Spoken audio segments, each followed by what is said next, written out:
Hello, नमस्ते, अस्सलाम वालेकुम, सत श्री अकाल, या अली मदद, क्या हाल है guys. I hope you guys are doing well. तो आज इस वीडियो में हम देखने जा रहे हैं हज़रत अब्बास अलैहिस्सलाम का मोजीज़ा, हज़रत अब्बास अलैहिस्सलाम से मुलाकात। तो ये जो वीडियो है ये है सबील मीडिया चैनल की तरफ से, तो उनके चैनल का जो लिंक है वो रहेगा डिस्क्रिप्शन बॉक्स में, तो प्लीज़ जाके चेक कर लेना after the reaction video. And इस वीडियो का जो लिंक है वो भी रहेगा डिस्क्रिप्शन बॉक्स में, तो प्लीज़ जाके चेक कर लेना। अब इस वीडियो को देखते हैं हज़रत अब्बास अलैहिस्सलाम का मोजीज़ा। Without any wasting time start करेंगे रिएक्शन वीडियो को। So let's go and check this out. गाड़ी रोड को छोड़कर रेलिंग की तरफ गई। जैसे ही रेलिंग से टकराई गाड़ी का पिछला हिस्सा उठ गया। फिर अचानक देखा रेलिंग हमारे सामने है, और उस वक्त जो पहला लफ्ज़ मेरी ज़बान पर आया वो या अब्बास था, या अबुल फज़ल अब्बास। फिर जैसे ही मैंने या अब्बास कहा गाड़ी पलटने लगी और पलटते पलटते किनारे की तरफ चली गई। मैंने सीट बेल्ट बांध रखी थी। जैसे ही गाड़ी पलटने लगी मुझे एहसास हुआ कि मैं नहीं हूँ। वो चीज़ जो बदन में होती है वो नहीं है। गोया मेरी रूह मेरे बदन से निकल गई थी, एक कैमरे की तरह जो ऊपर होता है।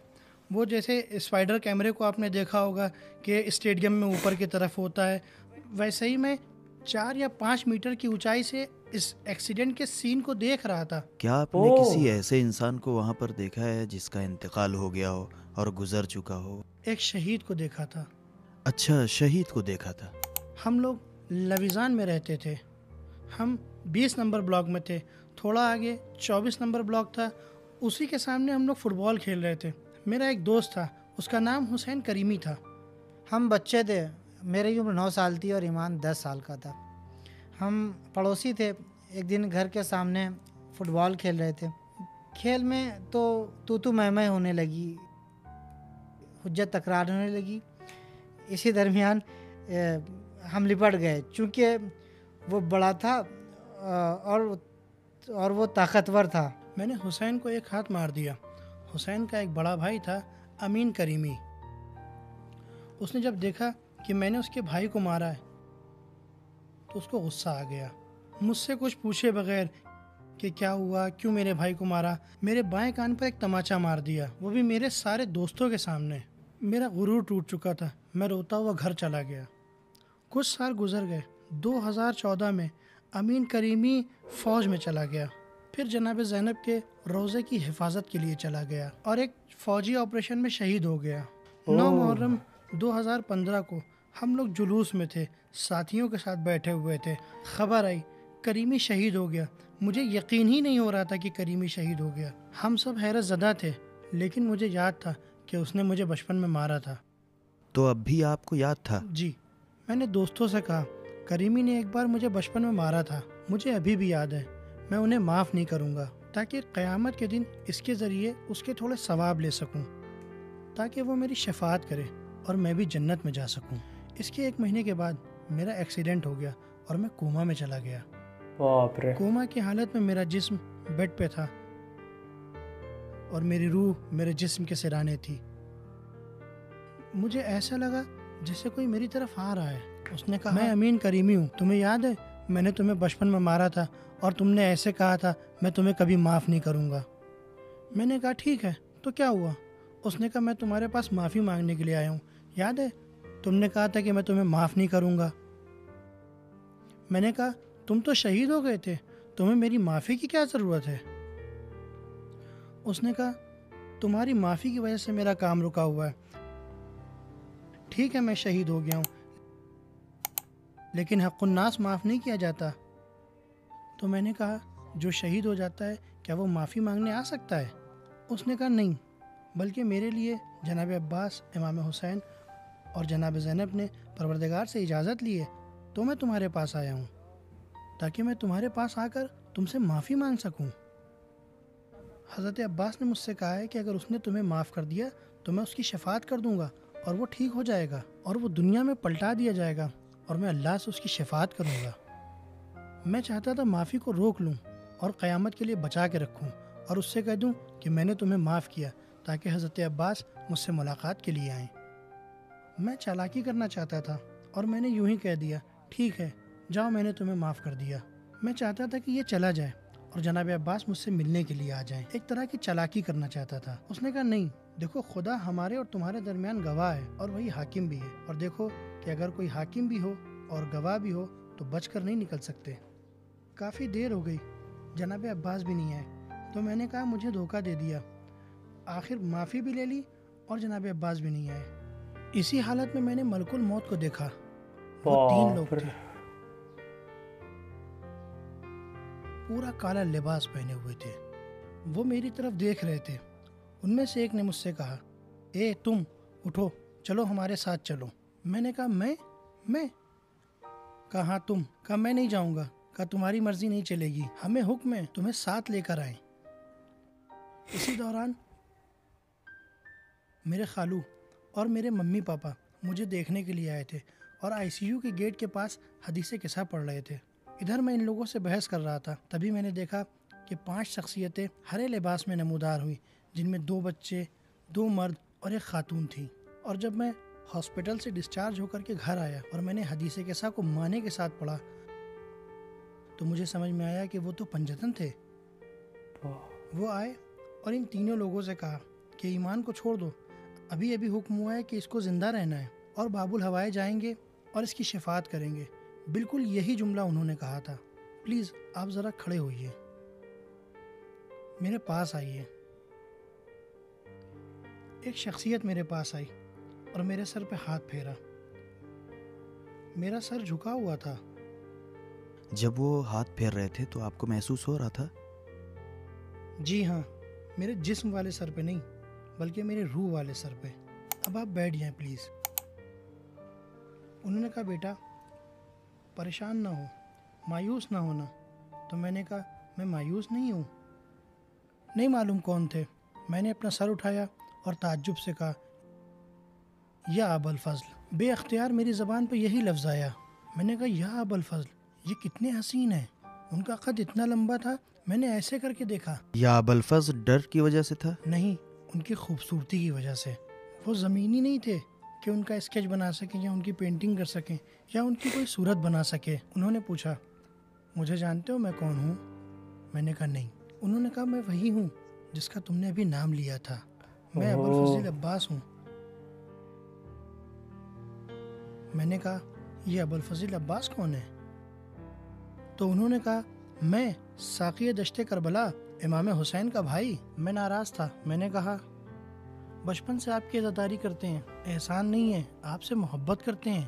بچپن سے آپ کی محبت جو میرے سینے میں ہے اسی کی وجہ سے 10-12 سال کی عمر سے آپ کا بھاری علم اٹھاتے تھے، ماتم کرتے تھے، گریا کرتے تھے، سینہ زنی کرتے تھے۔ انہوں نے کہا تمہیں کیا لگتا ہے اتنا بھاری علم تم اٹھا سکتے تھے؟ ایک طرف سے میں، ایک طرف سے لیبر اس کو اٹھاتے تھے اور ہمیں تمہارا خیال رہتا تھا، ہم تمہاری عزاداری کو دیکھتے تھے۔ اب تک میں تمہارے پاس صرف اس لیے نہیں آیا تھا کیونکہ مجھے اجازت نہیں تھی۔ میں نے دیکھا تم نے میرے ساتھی کو معاف کیا ہے، اب میں اللہ کی اجازت سے آیا ہوں۔ اللہ چاہتا تھا کہ میں آؤں تاکہ میں تمہاری شفاعت کروں اور تم اپنے ماں باپ کے پاس واپس جا سکو۔ انہوں نے مجھ سے کہا میں ایک مرتبہ دشت کربلا میں اپنے مولا حسین کے سامنے شرمندہ ہو چکا ہوں۔ ان کے لیے اور ان کے بچوں کے لیے پانی نہیں لے جا سکا تھا کیونکہ خیمے تک پہنچنے سے پہلے ہی مجھے مار دیا گیا تھا۔ تم میری ماں سے میری شکایت نہ کرنا۔ آپ کی ماں سے شکایت نہ کروں یعنی؟ انہوں نے کہا باب الحوائج کا لقب میری ماں فاطمہ زہرا نے مجھے دیا تھا۔ باب الحوائج یعنی حاجت کا دروازہ، کوئی اس در سے خالی نہیں جاتا۔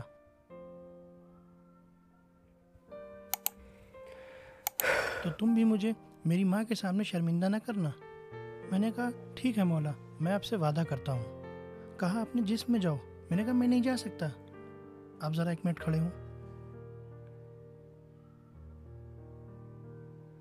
میں جتنی بھی کوشش کر رہا ہوں اپنے جسم میں نہیں جا پا رہا ہوں، میں کیا کروں؟ انہوں نے کہا پریشان مت ہو، آپ ذرا اپنے ہاتھ کو اوپر لائیں، دونوں ہاتھوں کو اوپر لائیں، جس طرح بچے کو اٹھاتے ہیں اس طرح مجھے اٹھایا اور مجھے میرے جسم پہ رکھ دیا۔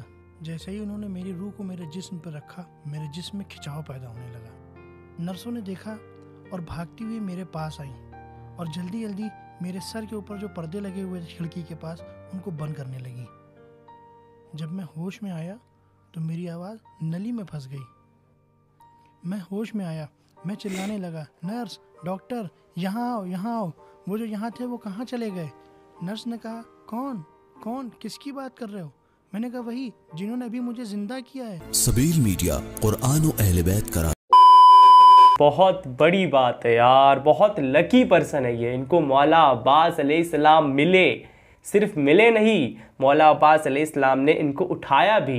एक तरह से ये मौत के मुंह से वापस आ गए। ये लगभग मर ही गए थे, लगभग इनका इंतकाल हो गया था, लेकिन उसके बावजूद भी मौला अब्बास अलैहिस्सलाम ने इनको बचा लिया। ये कोमा में चले गए थे, इनका एक्सीडेंट हुआ था, लेकिन ये मोजीज़ा है भैया कि मौला अब्बास अलैहिस्सलाम ने इनको बचा लिया। इन्होंने जो पूरा वाक़या बताया ना, बचपन में इन्होंने इनका एक इनके दोस्त के साथ झगड़ा हो गया था, उसके बाद इनको तमाचा मार दिया गया सामने वाले की तरफ से, तो इन्होंने एक तरह से अहद कर लिया था कि मैं तुझे कभी भी माफ़ नहीं करूँगा, मैं तुझे आगे देख लूँगा। उसके बाद इनका दोस्त शहीद हो जाता है, उसके बाद भी इनको फ़र्क नहीं पड़ता, क्योंकि बचपन की बात इनके दिल में घर कर ली होती है कि भाई इसने मुझे बचपन में मारा था, मैं इसके शहादत पे भी दुखी नहीं होऊंगा, मैं इसके शहादत पर भी नहीं जाऊंगा। लेकिन उसके बाद ही इनका एक्सीडेंट हो जाता है, ये कोमा में चल जाते हैं, एंड उसके बाद वहाँ पे इनके दोस्त की रूह आती है जो शहीद हो गया था। वो कहता है कि तुम मुझे माफ़ कर दो एक बार, क्योंकि बचपन में मैंने जो तुम्हें चमाटा मारा था, थप्पड़ मारा था ना, उसी के चलते ना आज मैं बहुत ज़्यादा प्रॉब्लम में हूँ। तो उसके बाद जब वो उन्हें माफ़ करते हैं तो वहाँ मौला अब्बास अलैहिस्सलाम आते हैं, एंड वो पूरा एक्सप्लेन करते हैं कि मैं जो हूँ ना, एक बार मेरे से ये गलती हो चुकी है कि मैं एक बार शर्मिंदा हो चुका हूँ। करबला का उन्होंने एक्सप्लेन किया कि मैं एक बार शर्मिंदा हो चुका हूँ, मेरे सामने मौला इमाम हुसैन अलैहिस्सलाम जो मेरे भाई थे उनके बाजुए कलम कर दिए गए, मैं दोबारा से शर्मिंदा नहीं होना चाहता, तुम मेरी माँ से मेरी शिकायत मत करना। इस तरह से उन्होंने कहा ना कि तुमने जो है ना मेरे बंदे को माफ़ कर दिया है, इसीलिए आज मैं तुम्हें नज़र आ रहा हूँ, तुम्हारे सामने मैं उपस्थित हूँ। इस तरह से वहाँ पे पूरा मौला गाजी अब्बास अलैहिस्सलाम बताते हैं।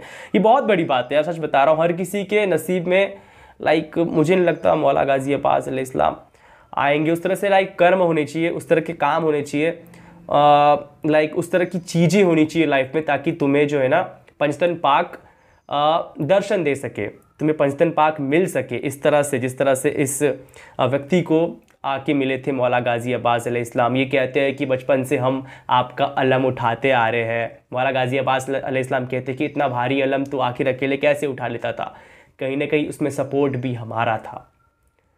बहुत बड़ी बात, सच बता रहा हूँ, बहुत अच्छा ये वीडियो था। इसे डब करा गया है, ये किसी और कंट्री का वीडियो है, कहीं और का ये वाक़या है, इसे डब करा है सबील मीडिया ने, मेरे ख्याल से इसे डब करा है, उन्हीं का चैनल है। तो इस वीडियो का जो लिंक है वो डिस्क्रिप्शन बॉक्स में प्लीज़ जाके चेक कर लेना। सबील मीडिया जो है इनके चैनल का लिंक भी डिस्क्रिप्शन बॉक्स में रहेगा। तो यार बहुत अच्छा ये वाक़या था, बहुत अच्छा ये मोजीज़ा था, बहुत अच्छा ये एक चमत्कार था। ये चमत्कार से कम नहीं है, बहुत बड़ी बात है यार। इस तरह से चीज़ें बहुत कम होती है लाइफ में, एंड जिसके लिए होती है बहुत बड़ी बात है, सच बता रहा हूँ, बहुत बहुत बड़ी बात है। मौला गाजी अब्बास अलैहिस्सलाम एक बार दर्शन दे दिए ना, बहुत बहुत धन्य हो जाओगे तुम, लिटरली एक तरह से तुम कह सकते हो भाई। उनकी ज़ियारत अगर हो गई ना तुम्हें प्रैक्टिकली इस तरह से आके, बहुत बड़ी बात है। तो खैर ठीक है, फिर मिलते हैं नेक्स्ट वीडियो में। बी से बी हैप्पी, पीस आउट, यानी मदद लव बाय। क्या